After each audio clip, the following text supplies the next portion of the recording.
안녕하세요 여러분. 오늘은 또 오랜만에 테크니컬한 부분을 알려드리려고 하는데 혀에 대해서 오랜만에 얘기를 해보도록 할게요.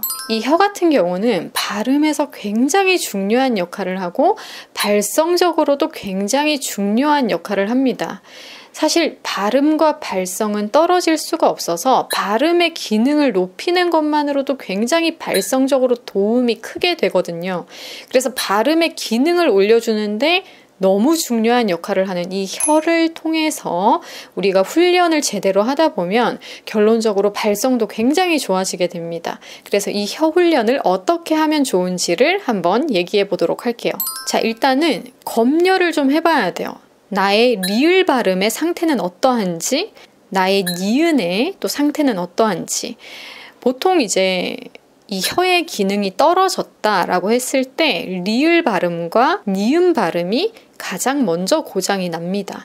그래서 나의 리을 발음과 니은 발음을 체크를 해봤을 때 선명하지가 않아. 뭔가 조금 말리는 것 같고 명확하게 소리가 딱 리을과 니은으로 나지 않아 라고 하신다면 벌써 여러분들의 발음 기능은 떨어졌고 나아가서 발성적으로도 문제가 있는 상태다라고 볼 수가 있습니다. 우리가 리을과 니은을 강화함으로 인해 결론적으로 혀 훈련을 통해서 그 기능을 다시 돌려놓음으로 인해서 발음도 찾고 발성까지 월등한 상태로 다시 갈 수 있다 이 말이죠. 그래서 이런 훈련을 오늘 같이 한번 해보도록 하겠습니다. 우리는 다 혀를 가지고 있죠. 혀도 여러분 근육입니다. 하지만 조금은 복잡한 조직의 근육입니다. 어쨌든 근육이니까요. 우리가 근육을 잘 강화하는 방법으로서 얘를 컨트롤 해볼 수가 있는데 일단은 첫 번째 혀를 한번 내밀어 보실까요? 여러분 저의 모양이 어때요? 혀 모양이? 혀 끝이 제법 날카롭죠. 혀 끝을 날카롭게 유지시킬 수 있는지 체크를 먼저 해보시길 바래요. 보통 이제 혀를 내밀어 보세요 했을 때 어떤 모양을 많이 하시냐면 이렇게 저는 잘 안 돼요. 저는 어쨌든 이제 발성적으로 훈련이 되어 있는 사람이니까 이게 넙대대하게 이렇게 혀를 내미시는 거예요. 저 같은 경우는 약간 요런 느낌이죠. 끝이 날카롭단 말이에요. 근데 많은 분들이 혀가 이렇게 펄렁펄렁한 느낌으로 잘 나오지도 않고 너무 넓게 나오는 것을 제가 확인을 많이 했거든요. 그러니까 수업을 하다 보면은 제가 가끔씩 이제 이런 거를 하면서 체크를 하는데 혀가 굉장히 넓게 나오거나 혀를 내밀어 보세요 했을 때 혀가 잘 안 나오시는 분들이 많아요. 엄청나게 길게 내지 않더라도 혀가 생각보다 여러분 되게 길어요. 근데 우리는 말할 때 그 정도 길이를 쓰진 않죠. 그리고 너무 안 쓰다 보면 얘도 근육이라서 수축감만 가진 상태로 그래서 내미는 거 자체가 굉장히 불편해져요. 이렇게 내밀어 왔을 때 잘 안 나오는 거예요. 생각보다. 막 이런 거예요 여러분. 그러면 내가 이미 조금 혀 근육 자체가 수축감이 생겼구나, 연축 반응이 생겼구나 라고 생각하셔도 됩니다. 이런 분들이 리을 발음 많이 깨지고요. 니은 발음도 선명도가 굉장히 떨어집니다. 그래서 우리는 아프지 않은 선에서 혀를 조금 길게 빼보기도 해야 돼요. 우리 그런 훈련 있잖아요. 혀를 길게 빼고 그리고 눈을 위로 희번떡 뜨고 이게 표정 근육을 풀어주고 동안이 되는 비법이다. 표정 연습이다. 이런 말도 있잖아요. 그러니까 근육을 평상시보다 조금 과하게 풀어주는 그러니까 몸만 스트레칭을 할 게 아니라 혀도 스트레칭을 해주고 눈도 스트레칭을 해주고 이게 필요하다. 이런 맥락으로 하는 말인데 혀를 한번 쫙 빼봤을 때 아프지 않는 선에서 좀 시원한데 이거? 이렇게 느꼈다면 이게 이제 맞는 거예요. 아프다. 그러면 이미 연축 반응 있는 거라고 말씀드렸습니다. 그리고 무리해서 처음부터 아프게 하시면 절대 안 돼요. 그래서 일단 좀 길게도 빼보고 제가 얘기했듯이 혀 끝의 모양에 집중해 보세요. 저는 날카롭잖아요. 근데 이게 펑퍼짐해요. 그리고 이렇게 내밀려고 했을 때 보통 또 어떤 증상이 생기냐면 혀의 중간이 이렇게 뿔뚝뿔뚝 서요. 한마디로 혀 중간 근육이 자꾸 뿔뚝뿔뚝 서면서 혀 끝에 집중되지 못하는 거죠.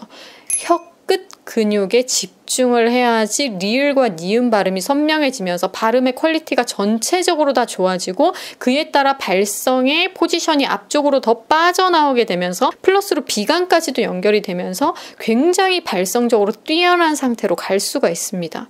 근데 이 모든 것들을 포기하기에는 우리는 혀를 가진 사람으로서 너무 아쉽다는 거예요. 그래서 이렇게 혀끝을 날카롭게 만들려고 했을 때 혀 안쪽에 너무 힘이 많이 들어가거나 혀 중간이 계속 이렇게 불룩불룩 통통해지려고 한다는 거를 느낀다. 그러면 여러분들은 혀끝 감각보다 그러니까 뭐 예를 들면 말 초신경의 그 감각보다는 뭐 부수적인 감각들에 너무 집중이 많이 되어 있다라고도 볼 수 있겠죠. 우리는 혀 끝에 집중을 하는 거지 혀 중간이나 안쪽의 느낌에 집중을 하는 게 아닙니다. 소리의 포지션을 훨씬 더 앞쪽으로 옮겨주고 발음의 선명도를 높여주면서 발성의 아웃풋을 도와주는 이 역할을 해내기 위한 혀 훈련으로 혀끝 훈련이 매우 중요하다라는 거예요. 이게 먹먹한 소리가 나고 발음의 선명도가 떨어지고 사람들이 내 소리를 잘 못 듣는다 이런 분들에게도 도움이 될 뿐더러 소리의 성량 또한 너무너무 좋아지게 되거든요. 그래서 소리 크기도 커지고요. 어쨌든 조금 더 명료한 사람으로 사람들에게 어필될 수 있습니다. 그리고 굉장히 중요한 거. 발성적으로 문제가 있는 분들은 삑사리가 가끔 가다가 나요. 습관적으로 말할 때 저 좀 삑사리 나요. 선생님 저예요 저 이러신 분들 있죠. 혀끝 훈련 꼭 해주셔야 돼요. 혀끝 훈련에 취약한 분들 한마디로 혀의 기능이 떨어지고 계신 분들이 말할 때 삑사리가 자주 나요. 그래서 삑사리가 자주 나시는 분들에게 가장 추천하는 훈련이기도 합니다. 그리고 여기서 체크해 봐야 될 게 저는 분명히 혀를 내밀라고 했어요. 근데 자꾸 이렇게 입술의 근육이 같이 개입되시는 분들이 있습니다. 혀만 독단적으로 쓸 수 없는 상태라는 것부터가 이미 발성적으로 문제가 있다, 자유롭지 않다라는 것을 의미해요. 그래서 여러분들이 만약에 혀를 내밀려고 했을 때 외부적인 그 외에 다른 근육들이 개입을 하는 걸 발견했다. 그러면 여러분들은 이미 혀의 기능이 독단적으로 뚜렷하게 서 있지 않은 상태라고 보시면 됩니다. 혀만 이렇게 움직일 수 있어야 돼요. 좀 그랬나요, 여러분? 어쩔 수 없어요. 선명하게 보여드려야 되니까. 자유롭죠? 근데 여러분들은 입술로 자꾸 혀를 닫아요. 혀와 입술이 이렇게 마찰이 심하면 한마디로 입술에 근육이 개입이 됐다라는 거고 하는 이 근육이 들어온 거잖아요. 플러스로 여기 있죠, 여러분. 여기에 굉장히 두꺼운 근육들이 있어요. 해부학 사진을 보면은. 근데 그 근육에 힘이 많이 들어가는 분들, 그러니까 하악적으로 계속 근육에 힘이 쏠리는 분들이 혀의 기능이 굉장히 떨어져 있거든요. 그래서 이걸 딱 시켜봤을 때도 이미 발성 상태가 안 좋은 분들 있잖아요. 그런 분들은 아랫니가 굉장히 많이 노출되면서 이렇게 커져요. 이런 식으로 엄청 커진단 말이죠. 그러니까 이렇게 힘을 주는 분들이 이미 혀의 기능이 많이 떨어졌어요. 혀를 독단적으로 쓸 수 있는 상태로 만드는 게 이 혀 훈련의 목적입니다.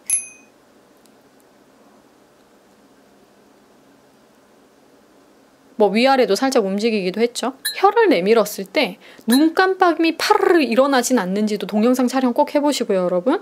그리고 자꾸 입술이랑 만나려고 하는지, 입술이 계속 힘이 들어가서 혀를 이렇게 물어버리진 않는지를 꼭 보세요. 이걸로 여러분들의 지금 현재 상태를 노골적으로 알 수가 있습니다. 혀를 자유롭게 쓸 수 있어야 되고 혀 끝에 힘을 줘서 혀 끝 모양을 날카롭게 만들 수 있어야 돼요. 그러니까 잘 안 나오죠. 혀 끝을 좀 둥그렇게 제가 일부러 만들어 보려고 했는데 이렇게 하니까 혀가 잘 안 빠져요. 근데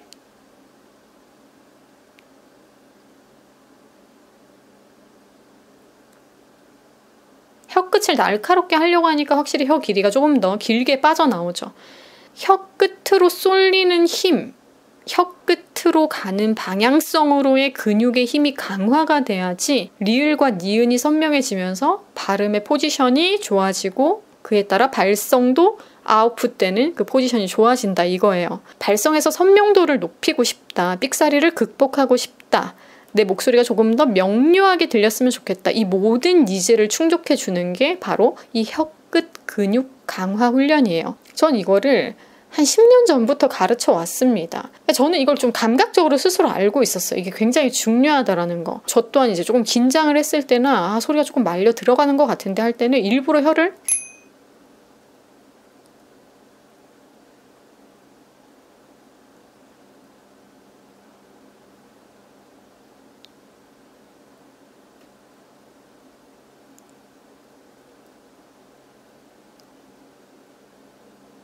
이렇게 빼놓고 있었어요. 그러면은 소리가 앞쪽으로 딱 붙어가지고 뭔가 내 컨디션이나 내 심리가 좀 불안정할 때 있잖아요. 좀 떨린다거나 밀리는 느낌을 받을 때마다 이걸 해서 발성의 텐션을 짱짱하게 올려놓고서 뭐 강의를 들어간다든지 뭐 사람을 만나러 간다든지 늘 저는 잘 사용했던 거거든요. 저를 위해서.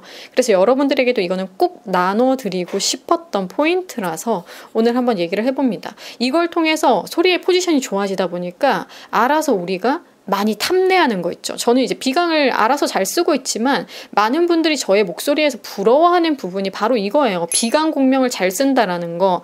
그래서 이런 것들에도 도움을 크게 받을 수 있기 때문에 비강 공명에 욕심 있으신 분들도 반드시 훈련을 통해서 극복해내야 하는 포인트가 이 혀끝 근육 강화 훈련입니다. 여러분들에게 소개를 시켜드려봤으니까 얼마나 내가 이 날카로운 상태로 편안하게 오랜 시간 동안 유지할 수 있는지, 아프지 않게 편안하게 유지할 수 있는지가 핵심이니까요.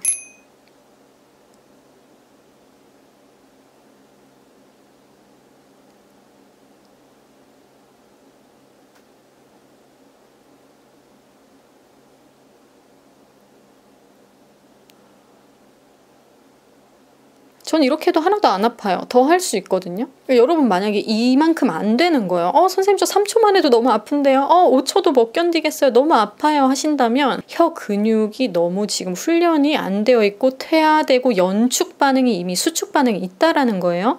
반드시 연습해서 극복해내야 하고 이걸 통해서 여러분들의 목소리는 너무너무 좋아지고 발음의 퀄리티도 전반적으로 굉장히 좋아질 거예요. 그래서 이런 식으로 여러분들 꼭 훈련해 보시고 훈련하면서 점점 혀를 빼고서 혀 끝을 날카롭게 한 상태로 유지하는 시간의 그 초수를 늘려보시길 바랍니다. 뭐 20초, 30초까지도 가능하신 분들은 해보셔도 돼요. 무리하지 않기를 또 바라면서 여러분들 꼭 이렇게 훈련하셔서 한번 전후를 비교해 보세요. 똑같은 말을 반복을 하시고요. 안녕하세요. 제 이름은 땡땡땡입니다. 해놓고 이 혀 훈련을 하고 나서 안녕하세요. 제 이름은 땡땡땡입니다. 똑같이 말해 보세요. 얼마나 소리 퀄리티 차이가 나는지 녹음해 보셔도 좋고 저는 개인적으로 녹화를 하라고 얘기를 합니다. 혀 모양이나 움직임이나 이런 것들을 관찰하고 확대해서도 보려면 녹화가 최고니까요. 이렇게 또 훈련해 보시고 궁금하신 점 있으시면 컨택해 주시고 그 외에 또 다른 영상으로 인사드리도록 하겠습니다.